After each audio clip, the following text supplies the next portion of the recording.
예수님께서 예루살렘에 들어가신 지 이틀째 되었을 때 그 성전에 들어가셔서 거기서 장사하던 사람들을 내쫓으셨어요. 여기를 강도의 소굴로 만들 것이냐 이러면서 내쫓으셨죠. 성전은 본래 모든 민족의 구원을 위해서 기도해야 되는 그런 곳인데 그곳이 강도의 소굴이 되어버렸다고 예수님께서 호통치신 거예요. 성전에서 그 장사를 해가지고 수익을 내는 거, 그것 자체도 문제였지만 그보다 더 큰 문제는 사실은 성전이 본래의 기능을 잃어버린 거예요. 성전의 본래 기능이 뭡니까? 일단 이거 물어봐야 되겠어요. 지금 성전이 있습니까? 없습니까? 그렇죠. 지금은 우리가 성전입니까? 근데 이거 여기 설교문에 있는 건데 어떻게? 다 얘기해버렸네. 예. 지금은 건물 성전은 없죠. 그렇죠? 예, 그래요. 이 성전의 원래 기능은 죄사함과 구원이에요. 맞습니까? 그럼 오늘 설교 다 한 거예요, 사실. 예.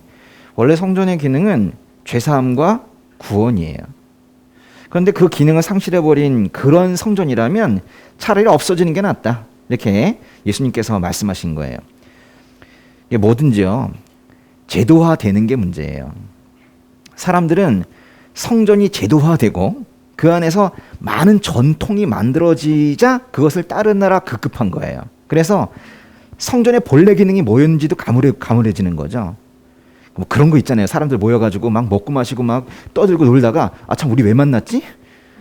그 사람 생일 때문에 만나놓고는 그 자리가 왜 생겼는지도 모르는 뭐 약간 이런 느낌이죠. 성전이랑 완전히 같지는 않지만 지금의 교회를 보세요. 하나님께서 이 땅에 교회를 세우신 이유가 뭡니까?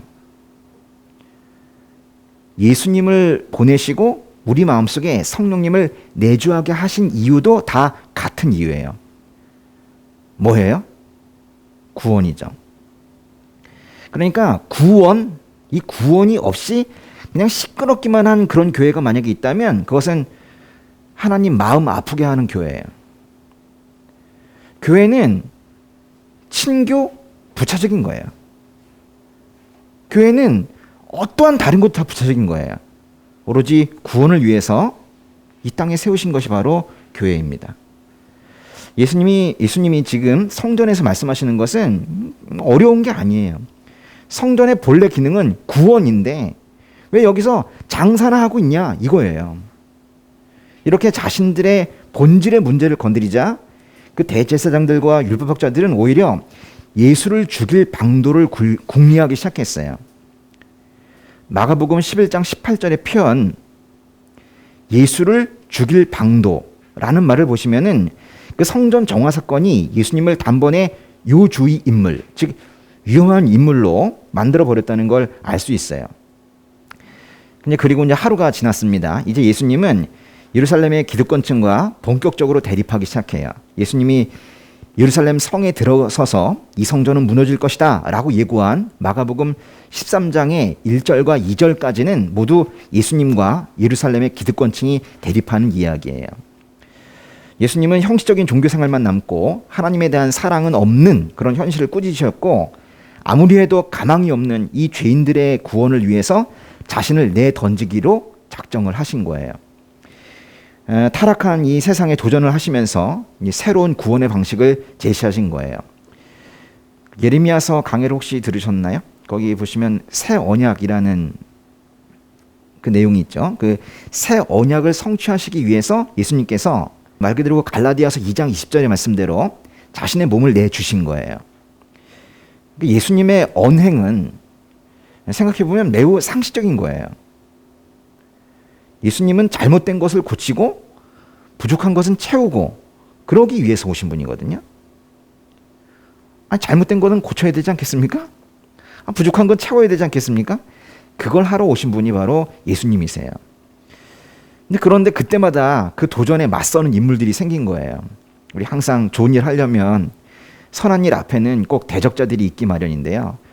오늘 말씀에도 있는데 마가복음의 11장 27절을 보면은 27절에 보면 대제사장들과 율법학자들과 장로들이라고 있죠. 이게 예수님의 대적하는 사람들이에요. 나중에 보실 12장의 13절을 보시면 12장 13절에 바리새파 사람들과 헤롯 당원들이라고 있죠. 그 사람들이 또 예수님과 싸웠습니다. 또 12장에 18절에 보면 무슨 사람들이라고 돼 있어? 사두개파 사람들이라고 돼 있죠. 이 사람들도 예수님의 도전에 맞섰습니다. 기득권층은 모두 예수님의 적이었어요. 물론 말없이 예수님을 지지하는 사람들도 많았습니다. 진정한 회복과 치유와 구원을 원하는 사람들은 그때는 예수님을 지지했어요. 요즘에 정치 용어를 빌어서 쓰자면 샤이 크리스찬 많이 썼어요. 마가복음의 12장의 12절을 보면은 12장 12절에 보면 기득권층은 예수님을 체포할 방도를 모색했지만 백성들을 두려워해서 예수를 그대로 두고 가버렸다고 했어요. 그러니까 백성들이 예수님 편이었다는 그런 말이에요. 마가복음의 12장 17절을 보면은 뭐 데나리온 동전 얘기가 나오는데 가이사의 것은 가이사에게 바치고 하나님의 것은 하나님에게 바치라는 예수님의 말씀을 듣고 예수님께 몹시 감탄했다. 그러니까 사람들이 감탄했다고 표현을 해요. 또 마가복음 12장 37절에 보면은 많은 사람들이 예수님의 말씀을 기쁘게 들었다 이렇게 표현하기도 해요. 다 예수님을 좋아하는 사람들이 많았다니까요. 샤이 크리스천이 많았다니까요. 지금도 그렇습니까? 여기 다 샤이한데 분위기가 이랬습니다. 그래서 예수님의 대적자들은 공개적으로 예수님께 맞설 수가 없었어요. 잘못하다가는 백성들과 등 돌릴 것 같으니까요. 그래서 그저 예수님을 죽일 기회를 슬며시 엿보고 있었던 거예요.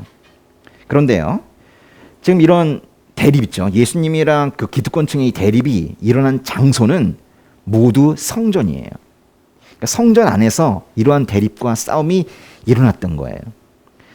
예수님께서 마가복음 13장 1절과 2절 여러 번 말씀드리는데 마가복음 13장의 1절과 2절에서 성전이 파괴될 것이라고 예언하고 떠나세요. 네, 여러분 이제 마가복음 읽어보시면 알겠지만은 한번 봐봐요. 13장의 1절 2절 한번 읽어볼까요? 마가복음 13장 1절 2절 예수께서 성전을 떠나실 때 제들 가운데 한 사람이 말했습니다. 선생님 저것 좀 보십시오. 저 큰 돌들하며 웅장한 건물 좀 보십시오. 예수께서 그에게 말씀하셨습니다. 이 훌륭한 건물들을 보느냐? 여기 있는 돌 하나도 그냥 쌓여 있지 않고 하나같이 모두 무너질 것이다. 이 말씀 하시기 전까지 계속 성전에서 기득권층과 대립하시다가 이 말씀 하시고 떠나세요. 그리고 다시는 마가복음 끝날 때까지 돌아오지 않으십니다. 성전에서 마지막으로 하신 말씀이 이거예요. 우리는 예수님이 아직은 성전에 계실 때의 이야기를 그러니까 지금 보고 있는 거예요.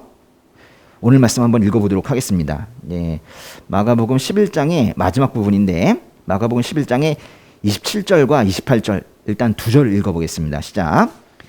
그들이 다시 예루살렘으로 들어갔습니다. 예수께서 성전을 거닐고 계시는데 대제사장들과 율법학자들과 장로들이 다가와서 물었습니다. 당신이 무슨 권세로 이런 일을 하는 것이요? 누가 이런 권세를 주었소? 예루살렘 근처 베다니에 숙소가 있었던 예수님은 낮이 되자 다시 예루살렘 성으로 들어가신 거예요. 그래서 오늘 본문의 첫 문장이 이렇게 시작하네요. 그들은 다시 예루살렘으로 들어갔습니다. 예수님은 다시 예루살렘으로 들어가셨대요.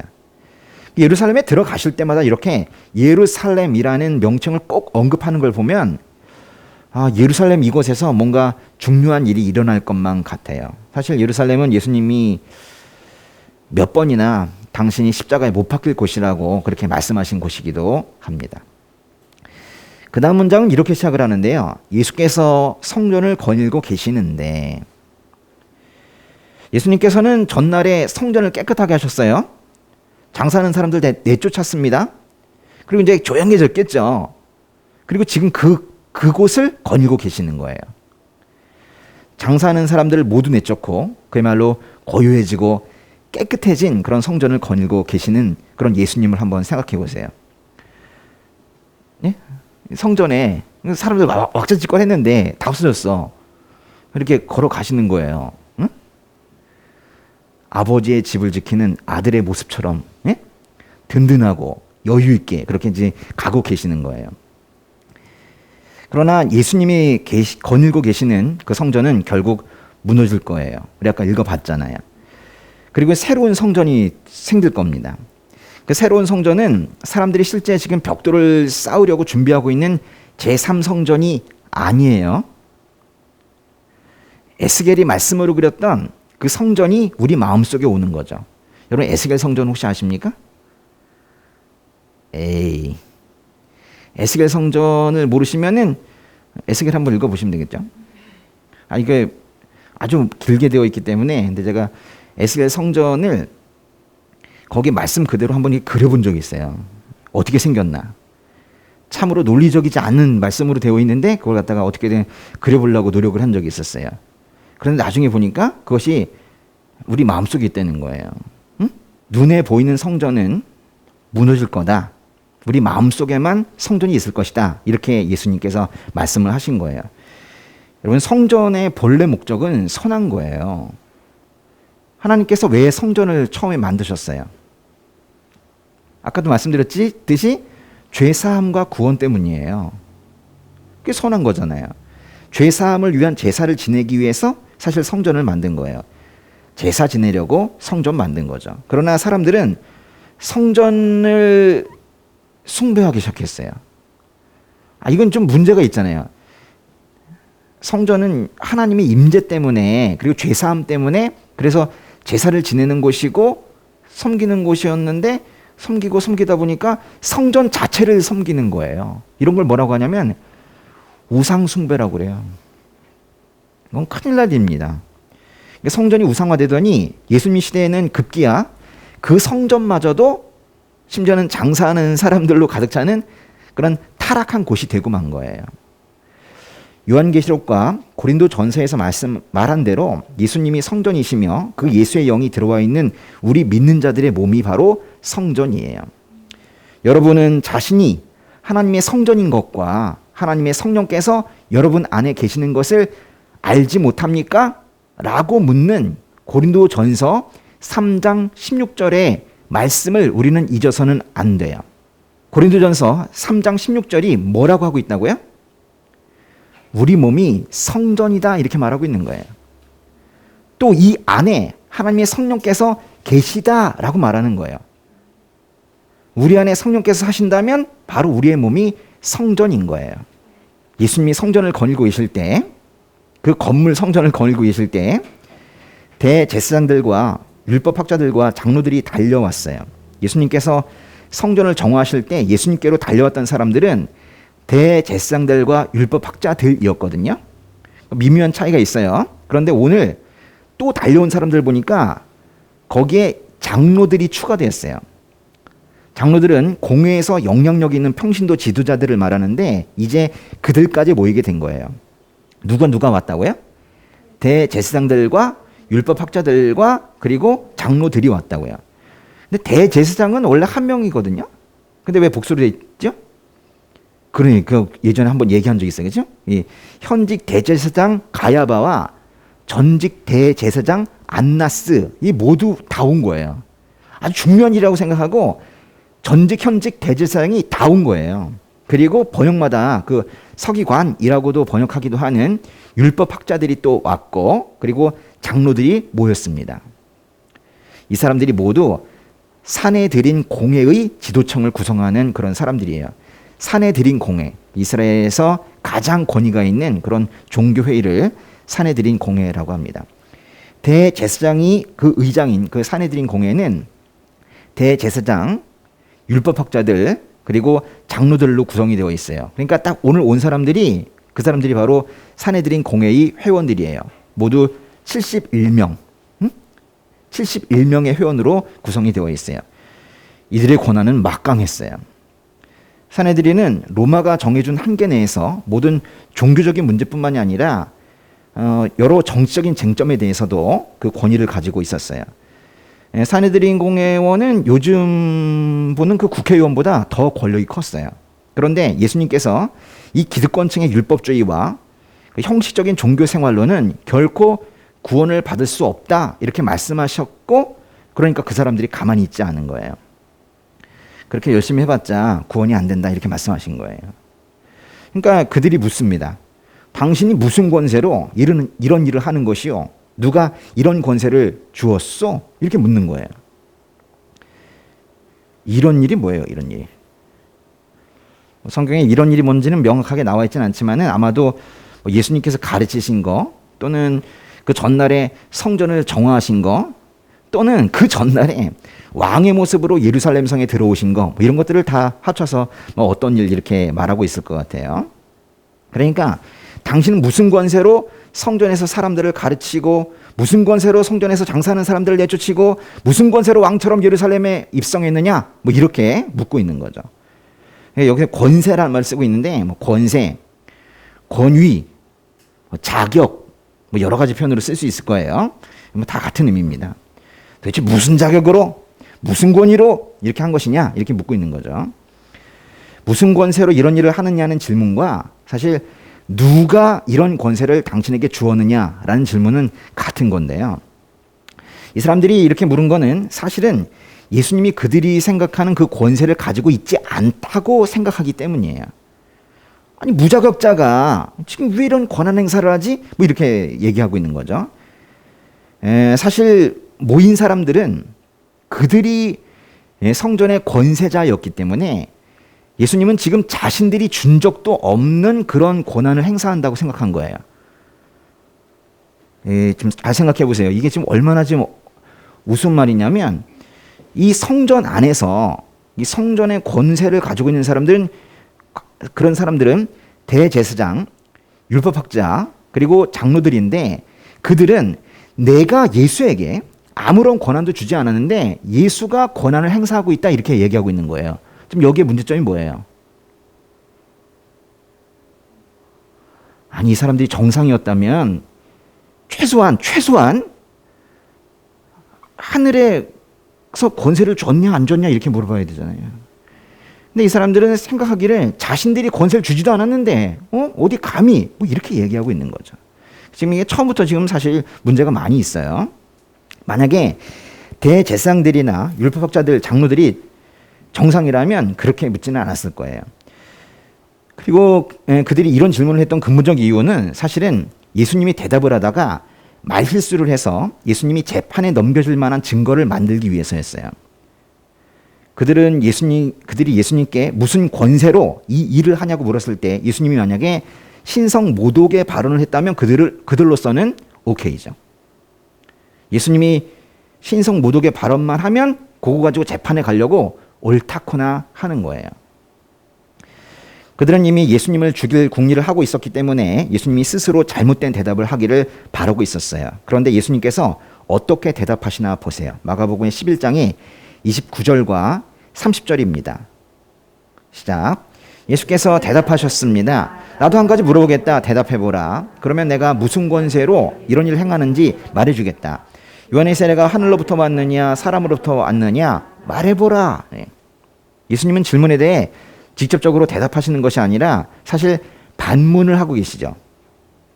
나도 한 가지 물어보겠다. 대답은 안 하시고 나도 한 가지 물어보겠다. 이렇게 반문하세요. 오히려 역으로 질문하고 계시죠. 역질문. 역공하시죠. 역공. 그리고 29절에서 대답해보라 이렇게 하시고 30절에 보면 말해보라 이렇게 하시는데 참으로 담대하고 권위 있는 이런 모습이세요. 예수님은 오히려 지금 그 성전에서 그 성전의 오히려 권위자들에게, 종교 엘리트들에게 오히려 대답하라 이렇게 대답을 요구하고 계시는 거예요. 예수님은 그러면서 세례자 요한 이야기를 꺼내시는데요. 세례는 요한의 그 공적인 활동 중에서 가장 독특한 거예요. 그래서 우리가 요한을 뭐라고 불러요? 세례 요한 또는 세례자 요한이라고 하는데 그의 별칭이 그렇게 생긴 것만큼 세례라는 것은 세례자 요한에게는 가장 중요한 사역이며 사실 그 사역의 전체라고 말해도 괜찮은 거예요. 잠깐 앞에 있는 마가복음의 1장의 5절로 돌아가 보겠습니다. 마가복음 1장 5절 읽어볼까요? 유대의 온 지방과 예루살렘 모든 사람들이 요한에게 나와 자기 죄를 고백하고 요단강에서 요한에게 세례를 받았습니다.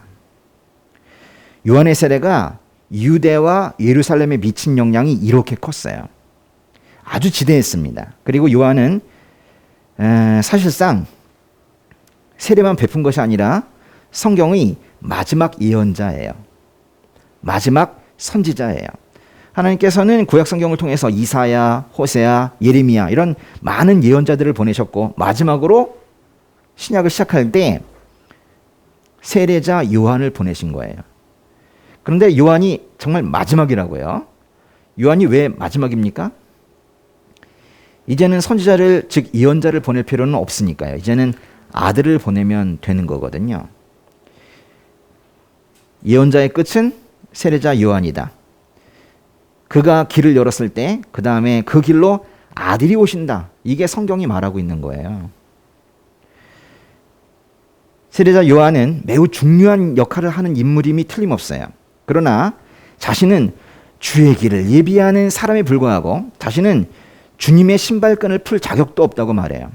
그리고 자신은 물로 세례를 주지만 주님은 성령으로 세례를 주실 것이라고 말하고 주님은 자신보다 능력이 뛰어나다고도 말해요. 세례자 요한은 메시아에 관한 구약의 그 모든 예언을 한데 끌어모읍니다. 세례자 요한이 하는 일이 구약의 모든 예언자들의 예언을 끌어모으는 거라고요. 끌어모아요. 모아가지고 그걸 갖다가 한 사람한테 퍼부어요. 그분이 바로 예수님이세요. 세례자 요한으로 인해서 예수님의 그 메시아 되심은 더욱 분명해지는 거예요.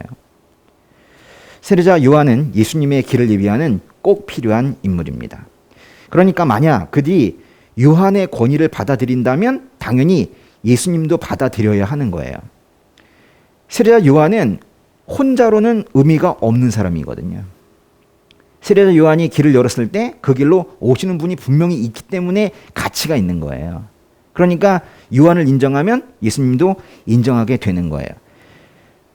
정말 모든 사람보다 한 수 위이신 예수님께서 이렇게 물으세요. 요한의 세례가 하늘로부터 왔느냐 사람으로부터 왔느냐. 여기서 이제 하늘로부터라는 표현은 사실 하나님으로부터입니다. 하나님으로부터를 의미하는 그 유대의 어떤 완곡한 그런 표현이에요.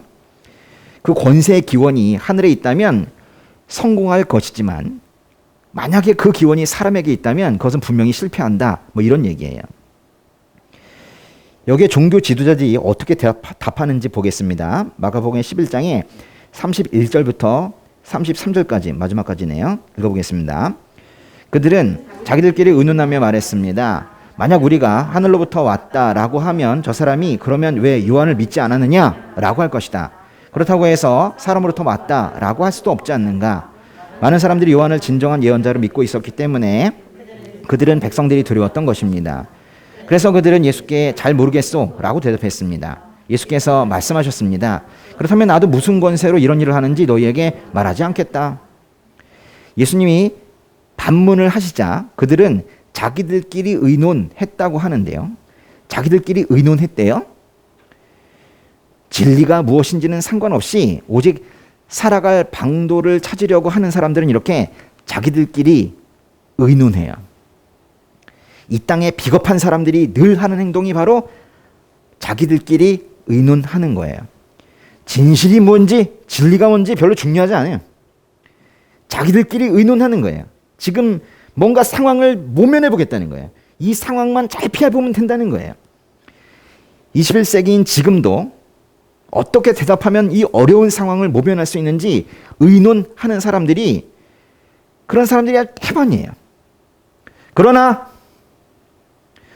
크리스천은 그러면 안 돼요.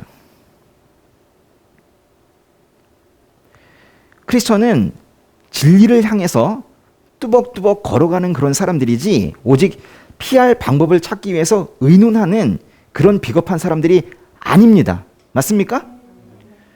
크리스천은 비겁하면 안 돼요. 종교 지도자들은 그때 뭐라고 의논했습니까? 아마 그 종교 지도자들이 자기 하고 싶은 대로 다 말할 수 있었다면 그들은 분명히 요한의 세례가 사람으로부터 왔다 이렇게 말했을 거예요. 그러니까 요한의 세례는 뭐 사람이 만들어낸 그 퍼포먼스에 지나지 않다 이렇게 말했을 거예요. 그러나 그들은 그렇게 말할 수가 없었어요. 누가 두려워서요? 백성들이 두려워서. 그러니까 이 기득권층과 벌써 백성들과의 사이에 얼마나 큰 거리가 있는지 이런 걸 보면서 우리가 알 수가 있는 거예요. 예수님의 질문은 종교 지도자들에게 아주 큰 어려움을 주었어요. 이런 걸 뭐라고 하냐면 진퇴양난이라고 하죠.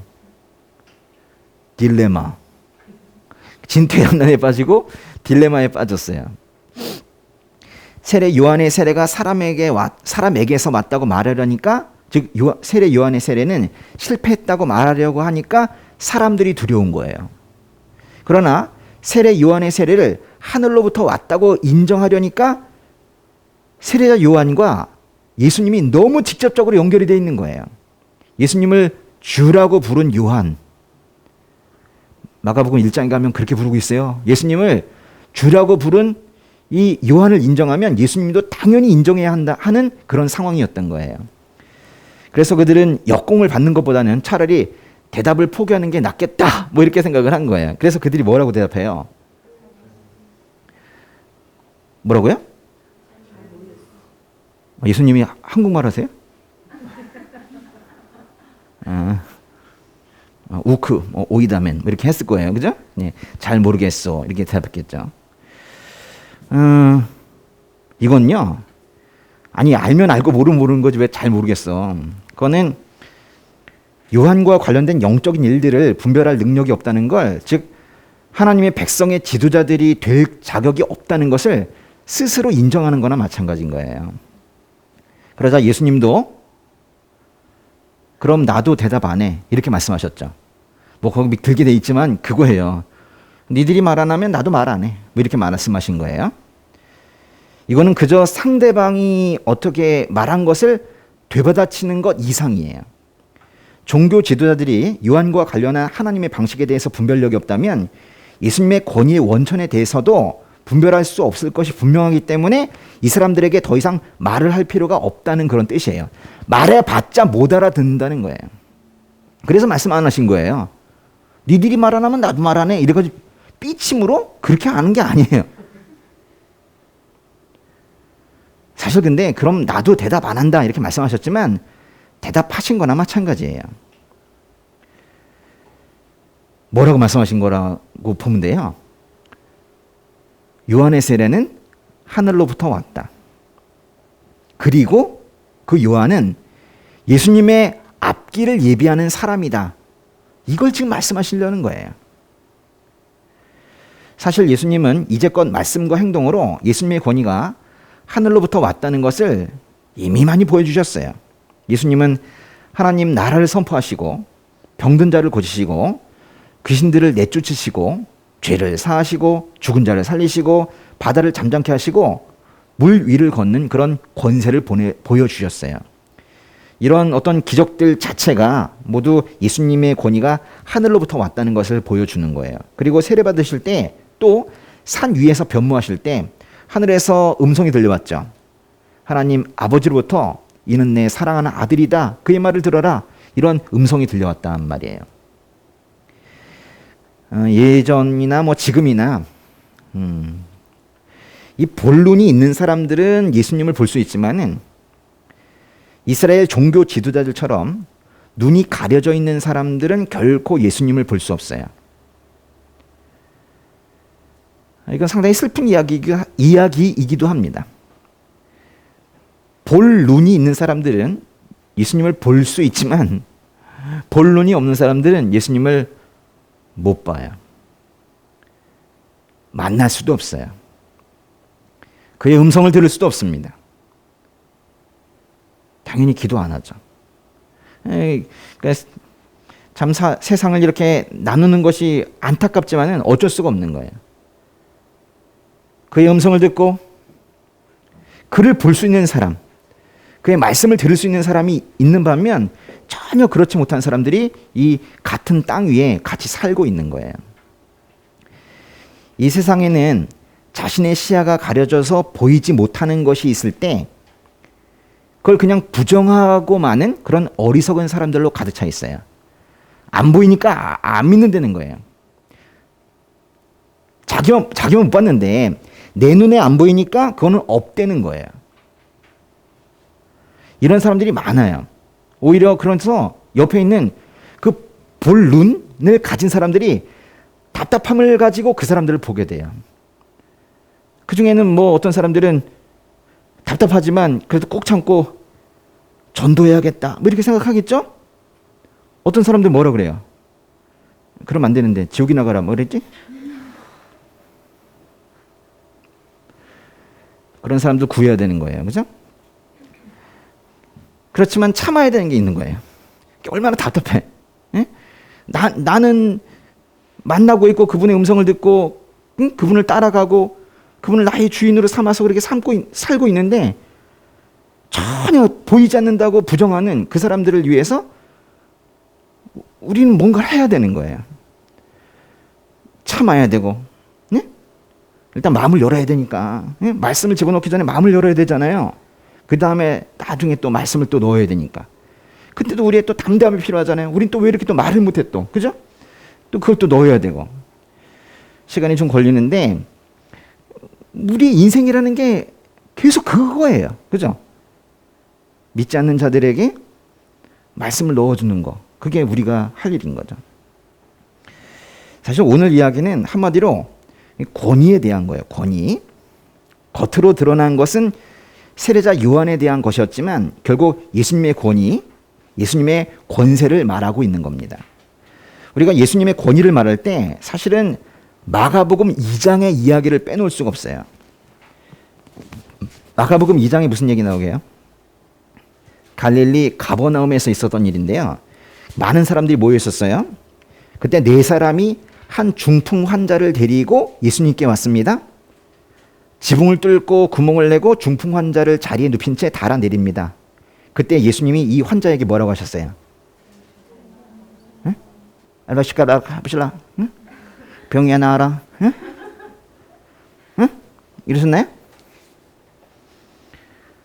얘야, 너의 죄가 용서받았다. 이렇게 말씀하셨죠. 너무 깜짝 놀랄 그럴 일이죠. 현장에 있어서도 놀라겠지만 이걸 읽고 있는 우리도 놀라죠.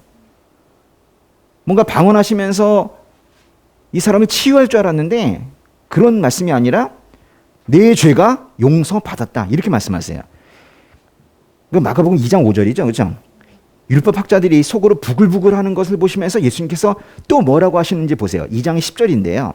2장 10절 한번 읽어보세요.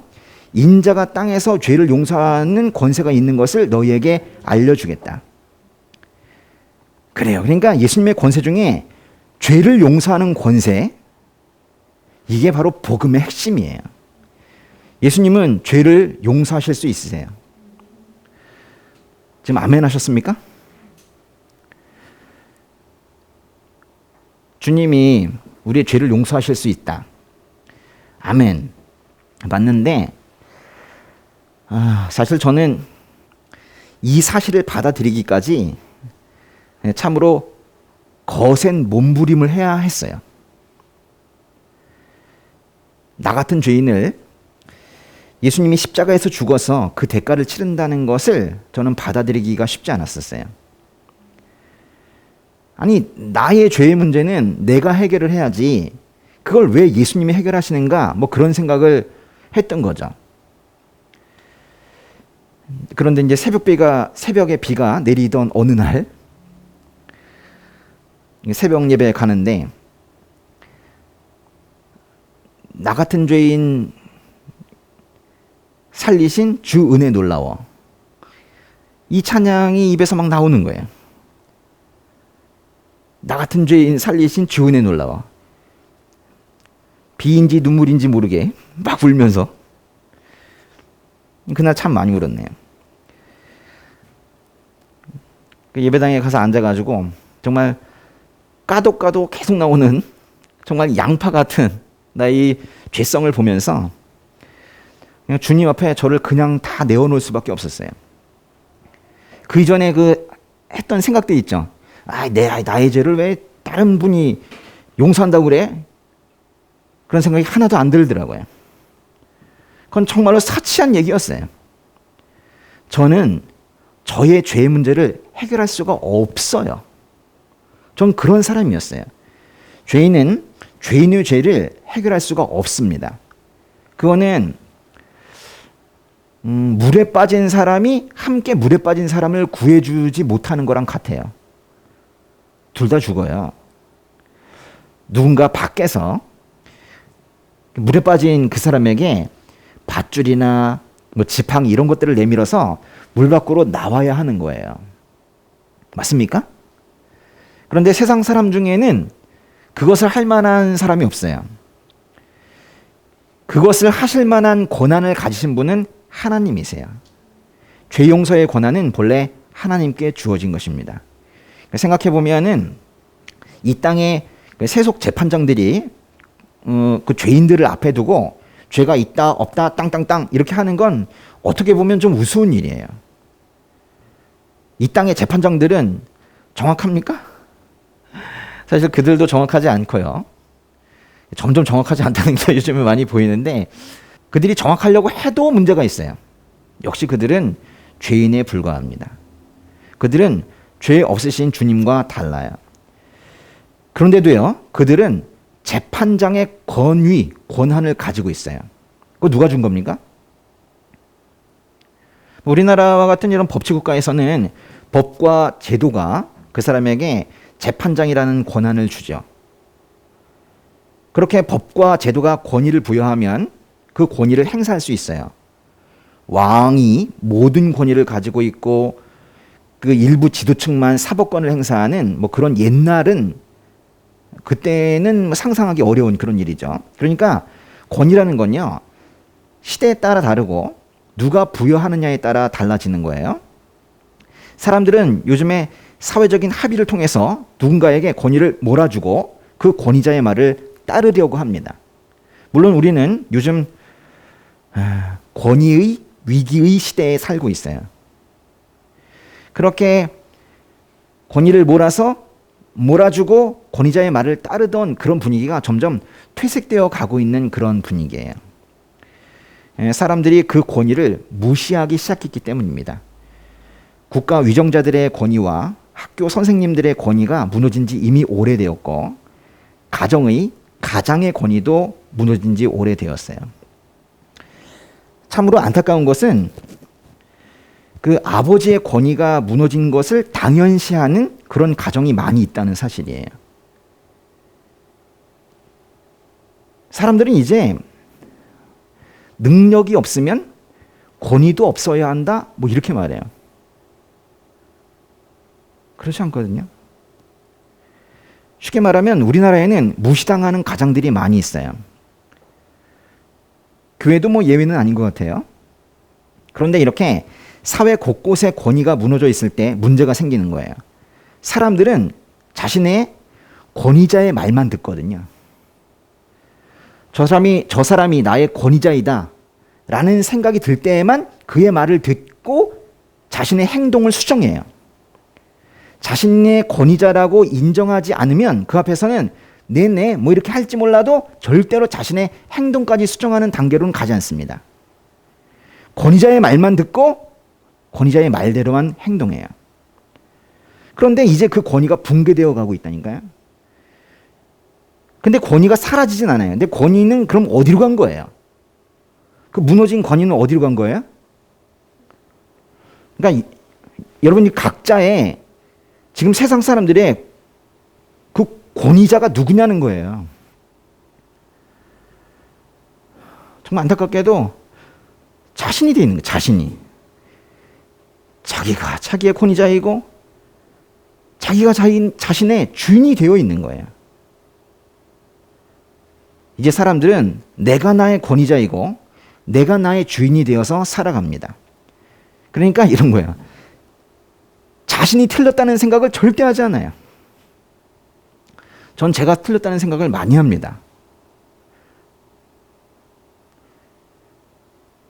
어떤 때는 조금 적게 해야 되겠다는 생각을 할 정도로 설교를 못 하겠어요. 어떤 때는 담대하게 하지 못하고 내가 틀렸을지도 몰라 이런 생각 때문에 정말 기도하고 또 물어요. 그런데 주일 예배 시간이 되어가지고 아직 응답을 받지 못했을 때는 정말 답답하고 힘들 때가 많이 있어요. 근데 우리는 틀렸을 가능성이 상당히 높습니다. 그런데 세상 사람들은 자신이 진리이고 자신을 기준으로 세상을 재단해요. 그리고 자신의 생각에 맞지 않으면 그때 화내요. 이러면서 왜 내 생각과 다르냐는 거죠. 왜 나를 섬겨주지 않냐는 거죠. 왜 나를 따라오지 않냐요. 그러면서 화를 내죠. 내가 좀 거칠게 말하면 지금 세상 사람들은 제멋대로 살아가요. 자기 좋은 대로 살아갑니다. 그런데 그렇게 이 세상이 막장으로 가고 있다고 해도 믿는 사람은, 크리스천은 결코 그래서는 안 돼요. 목사님 우리만 그러면 손해보고 삽니까? 손해보세요. 우리는, 크리스천은 절대 그렇게 살면 안 돼요. 하나님께서 세우신 이 땅의 권위가 다시 살아나야 합니다. 국가의 권위가 살아나고, 가정의 권위가 살아나고, 교회의 권위가 살아나고, 살아나야 돼요. 하나님께서 세우신 권위는 반드시 살아나야 돼요. 그리고 사람들은 그 권위를 인정해야 돼요. 그리고 무엇보다 그것을 세우신 바로 하나님의 권위가 다시 살아나야 돼요. 우리 주님 예수 그리스도의 권위가 다시 살아나야 돼요. 이게 죽으면 나라가 죽는 거예요. 나라가 왜 위기에 처합니까? 예수 그리스도 그분을 잊어서 그렇게 되는 거 아니에요? 우리의 각자의 권위는 하늘로부터 와야 돼요.